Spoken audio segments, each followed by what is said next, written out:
773 ამოცანა. 100 მიკროფარადა ტევადობის კონდენსატორი 500 ვოლტ ძაბვამდე 0.5 წამში იმუხტება. იპოვე დამუხტვის დენის ზალის საშუალო მნიშვნელობა. ეს მოცემულია C ელექტროტევადობა არის 100 მიკროფარადა ან 100 10-6 ხარისხად ფარადა. ეს არის 10-4 ხარისხად ფარადა. და იმუხტება 500 ვოლტამდე. და დამუხტვის დრო არის 0.5 წამი. და უნდა ვიპოვოთ საშუალო დენის ზალა. საწყის მომენტში მუხტი კონდენსატორზე არ იყო 0 და მერე დაიმუხტა და გახდა მუხტი CU სტოლი. ეს მუხტი კონდენსატორმა მიიღო აი ამ 0.5 წამში. ამიტომ დენის ზალის განმარტების თანახმად I არის Q შეფარდებული T-სთან და აქედან მივიღებთ საშუალო დენს CU გაყოფილი T-ზე. 774 ამოცანა.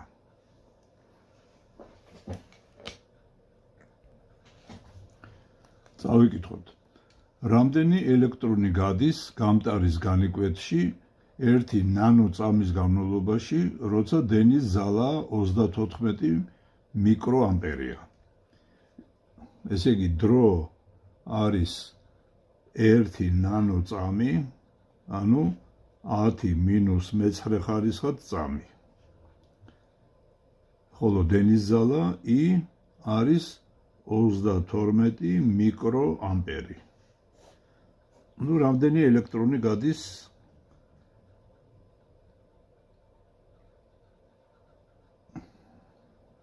გამტარის განიკვეთში აი ამ დროის განმავლობაში. მოდი ვიპოვოთ, რადგან დენის ზალა ეს არის Q მუხტი შეფარდებული T-ზე, ესე იგი გამტარის განიკვეთში გასული მუხტი შეფარდებული იმ დროსთან, რა დროშიაც ამ მუხტმა გაიარა, აქედან Q იქნება I გამრავლებული T-ზე. ეხლა ეს Q რო შევაფარდოთ 1 ელექტრონის მუხტზე, ამით მივიღებთ, ესე იგი ამ დროში რამდენ ელექტრონმა გაიარა. 32 მიკროამპერი, ეს არის 32 10-9 ხარისხად ამპერი. ამ რიცხვებს შეიტანთ და გამოთვლით N-ს. 775 ამოცანა. იპოვეთ ელექტრონების მოწესრიგებული მოძრაობის სიჩქარე 5 მმ² განიკვეთის გამტარში, როცა მასში 10 ამპერი დენი გადის. თუ გამტარის ელექტრონების კონცენტრაცია 5-10-22 ხარისხად მეტр-3 სტოლია. ჩავწეროთ მონაცემები, ესე იგი გამტარის განიკვეთი არის 5 მმ². გავიხსენოთ, რომ 1 მმ არის 10-3 ხარისხად მეტრი. ესე იგი, ამიტომ ეს იქნება 10-3 კვადრატში. ანუ 5-10-6 მეტр².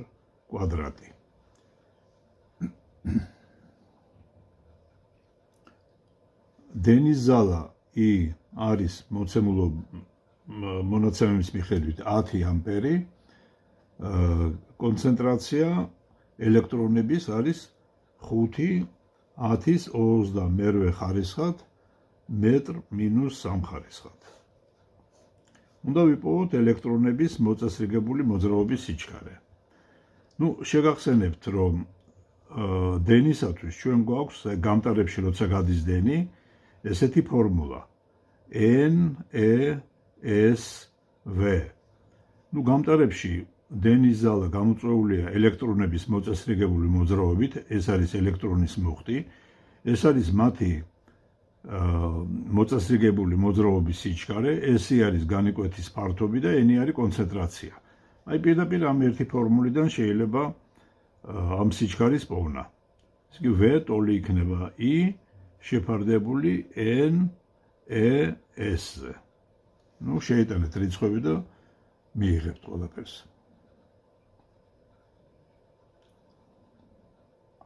ხო 776 ამოცანა. იპოვეთ ელექტრონების მოწესრიგებული მოძრაობის სიჩქარე 25 მეტ-კვადრატი განიკვეთის სპილენძის გამტარში, როცა მასში 50 ამპერი დენის გადის. ჩათვალეთ, რომ ერთ ატომზე მოდის გამტარობის 1 ელექტრონი. ნუ ახლა აქ უბრალოდ წინა ამოცანისგან განსხვავებით არ აქვს კონცენტრაცია მოცემული, თუმცა მაგას ვიპოვით. ხო, ნუ მოდით ჩავწეროთ ჯერ მოცემულობა, ესე იგი S-ი განიკვეთის ფართობი არის 25 მმ², ან 25 10-4 ხარისხად მეტр². დენის ზალა I არის 50 ამპერი. ხოდა მოცემული არის, რომ ეს არის სპილენძი და გვეუბნებიან, რომ სპილენძის ერთი ატომი ერთი გამტარებლობის ელექტრონს იძლევა. ესე იგი ფაქტურად ელექტრონების კონცენტრაცია n ელექტრონების ემთხოვა ატომების კონცენტრაციას სპილენძის ატომების კონცენტრაციას. ხო, ეხლა ხო და გვეკითხებიან აქ ისევ მოწესრიგებული მოძრაობის სიჩქარეს. ნუ ფორმულა ესეთი არის, I არის n e s v. ეხლა აქ ჩვენ უნდა დავადგინოთ ელექტრონების კონცენტრაცია. ჩვენ შეგვიძლია გამოვიყენოთ ცხრილი, სადაც ვიპოვით სპილენძის სიმკვრივეს, რო სპილენძისა. ცხრილიდან, ესე იგი, ეს არის ცხრილიდან. მეორე მხრივ, კონცენტრაცია, ეს არის სიმკვრივე სპილენძისა შეფარდებული სპილენძის ერთი ატომის მასაზე. ხოლო სპილენძის ერთი ატომის მასა შეიძლება ვიპოვოთ სპილენძის მოლური მასა შეფარდებული ავოგადროს რიცხვზე. ხოლო სპილენძის მოლური მასა μ მენდელევის ცხრილიდან უნდა ვიპოვოთ. ნუ ავოგადროს რიცხვი ვიცით და საბოლოო ჯამში აი ესეთნაირად დავადგენთ იმას რა ქვია სიჩქარეს. ნუ დავწეროთ სიჩქარე, ტოლი იქნება I შეფარდებული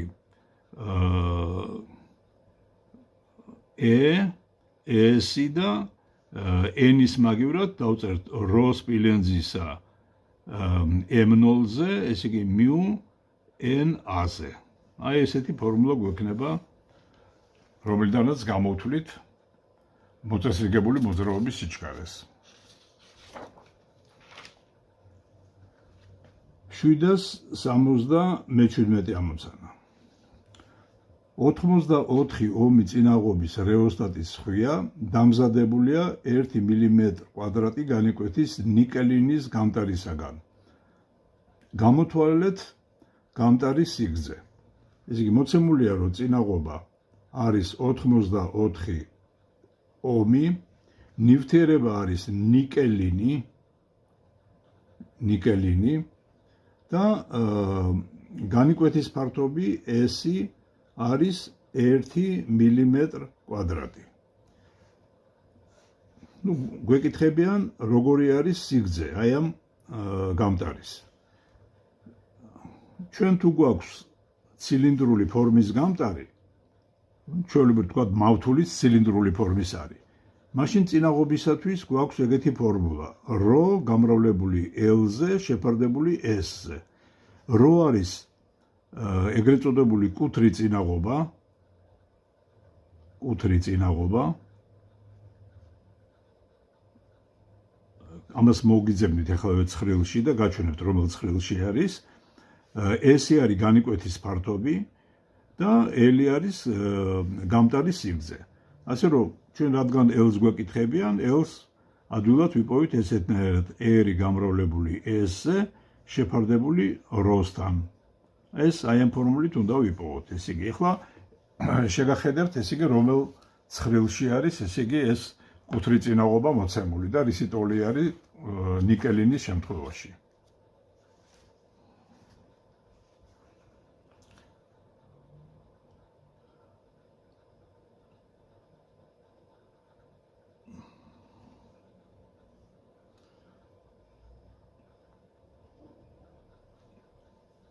ხო, ეს კუთრი წინაღობა, ეს არის მეცხრე ცხრილი. აი ნიკელინი. კუთრი წინაღობა რო ნიკელინისა არის 42 10 მინუს მე-6 ხარისხად ომი გამრავლებული მეტრზე. Ну, მოდით სისტემაში გამოვწეროთ.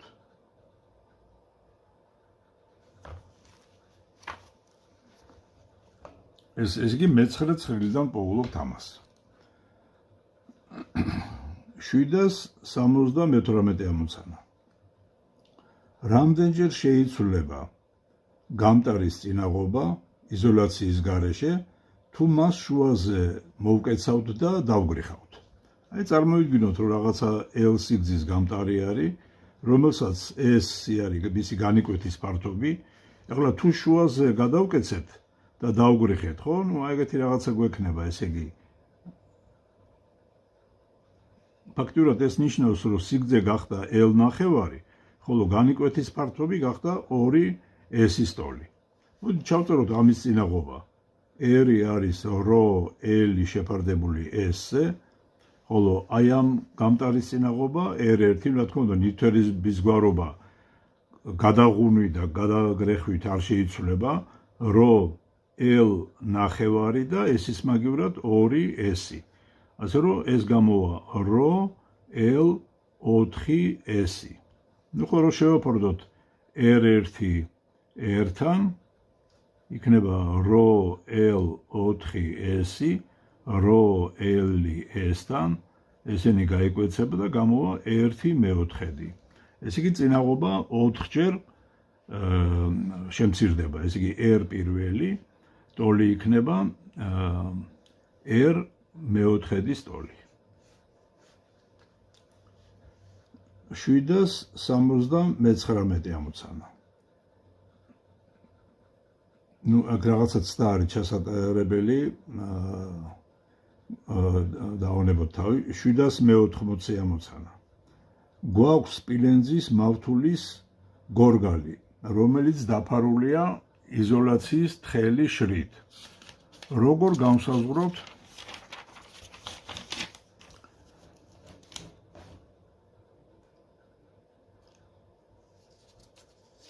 სასწორისა და 2 მეტრის საშუალებით მავთულის სიგრძე და განიკვეთის ფართობი. ნუ მოკლედ, სასწორის მეშვეობით ჩვენ შეგვიძლია მასა გავიგოთ და 2 მეტრის საშუალებით შეგვიძლია გავიგოთ წინაღობა. ესე იგი, აი ეს ნიშნავს, რომ აი ცდები ჩავატარეთ, სასწორი დავადგინეთ M და 2 მეტრი წინაღობა დავადგინეთ. გვეკითხებიან, რისი ტოლი არის L და S-ი. ნუ მოდით გავიხსენოთ, რომ წინაღობა ეს არის კუთრი წინაღობა, რო L შეფარდებული S-ზე. ხო, ნუ თან რა ნივთიერება არის, ესე იგი ეს ვიცით, სპილენძის მავთული არის. ესე იგი, აი ეს რო სპილენძისა ვიცით. ხო, მეორე მხრივ მასა არის სიმკვრივე გამრავლებული მოცულობაზე. მოდით ახლა სიმკვრივეს სიგმათი აღნიშნავ. რო არ აგვერიოს კუთრი წინაღობაში. ესეც სპილენძის სიმკვრივე შეიძლება ცხრილში ვნახოთ. ახლა მოცულობა არის სიგმა სპილენძის S-ი გამრავლებული L-ზე. ესე იგი, ფაქტურად ჩვენ შეგვიძლია, ნუ მაგალითად ამ ფორმულიდან L გამოვსახოთ. L არის M შეფარდებული სიგმა სპილენძისა ესე იგი S-ზე და შევიტანოთ ამ ფორმულაში. ნუ შევიტანოთ, ესე იგი R იქნება რო სპილენძისა M-ზე შეფარდებული სიგმა სპილენძისა, ნუ აქ S-ი იყო და კიდე ერთი S-ი დაემატება S კვადრატი. აქედან S კვადრატი ტოლი იქნება რო სპილენძისა M-ზე სიგმა სპილენძისა R-ზე. ასე რომ S-ი იქნება კვადრატული ფესვი აქედან რო სპილენძისა მასაზე, ხო, ეს ყველაფერი სიგმა სპილენძისა R-ზე. ნუ ახლა როდესაც ეს გავიგებთ, მერე აი ამ ფორმულაში შეგვიძლია შევიტანოთ, ესე იგი, L-ის ფორმულაში. L არის M-ი შეფარდებული სიგმა სპილენძისა. ნუ S-ი აგერ გვაქვს დადგენილი, რო სპილენძისა M-ზე, სიგმა სპილენძისა R-ზე. ნუ ესეთნაირად გამოვთვლით ამ სიდიდეებს.